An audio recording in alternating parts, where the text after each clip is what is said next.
Hey guys, welcome back to my channel. It's Chef with Chef Lifestyle, and as you can see from the title, we're back in the kitchen. So the first thing you want to do is preheat your oven to 375. Next, I'm adding olive oil, maybe about a tablespoon of olive oil. So this recipe originally calls for 3 strips of bacon. I don't eat bacon, so I'm replacing it with this veggie sausage here.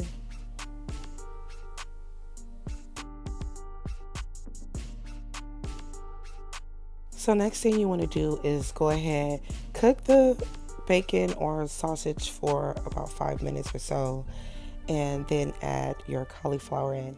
I broke my cauliflower pieces into like small bite-sized pieces, um, and you want to let this cook for about maybe about 5 minutes or so.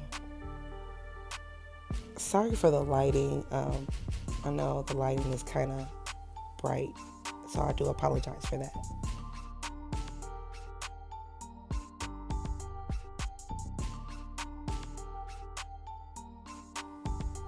So after letting this cook for about 5 minutes or so, you want to go ahead and add your seasoning. I'm using pink salt. I'm going to be adding a little bit of black pepper as well. And by all means, add whatever seasoning you prefer.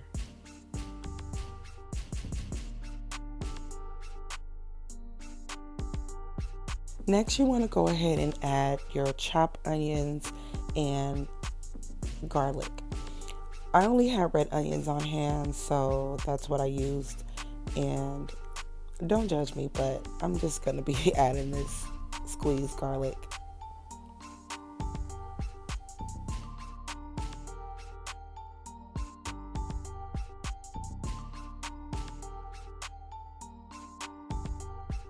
So just a quick tip here, if you're going to be using fresh cauliflower, you want to let this cook for about 15 to 20 minutes. If you're using frozen cauliflower, you don't have to let it cook as long as the fresh cauliflower. But yeah, if you're using fresh, go ahead and let this cook for about 15 to 20 minutes.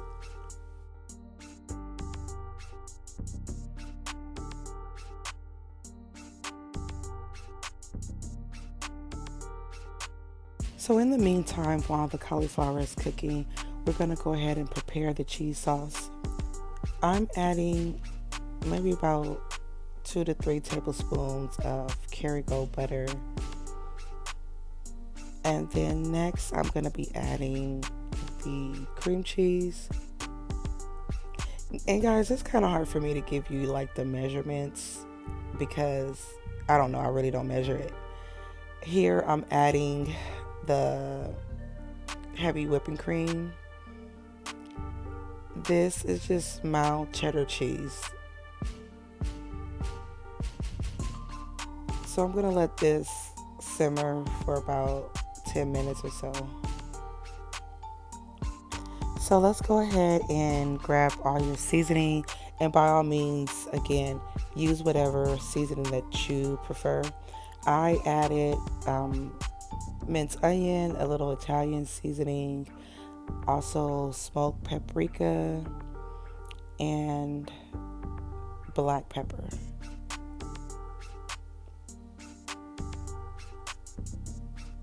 Also, I added these crushed peppers.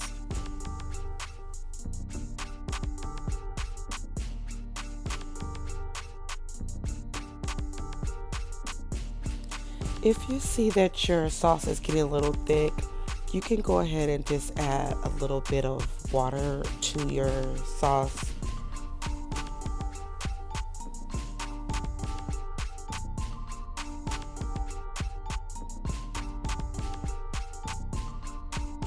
So I did go ahead and add a little extra mild cheddar cheese to my sauce.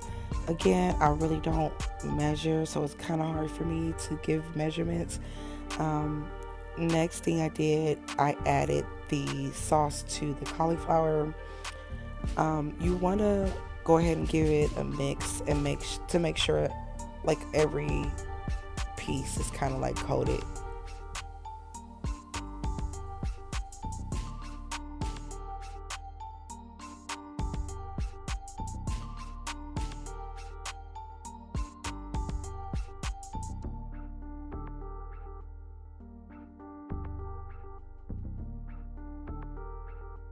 So the next thing I'm going to be doing is adding the cauliflower to my 16 by 9 baking dish.